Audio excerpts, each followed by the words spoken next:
Hello, I'm Dr. Ronald Brenner, Chairman of Behavioral Health for Catholic Health.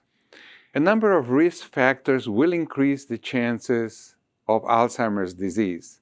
This will include family history, genetics, and poor vascular health, among others.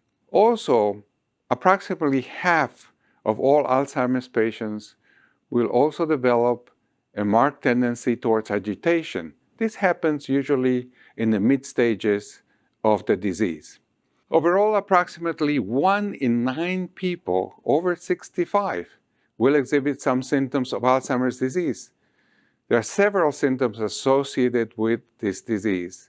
They include memory loss, difficulty concentrating, and disorientation to time and place.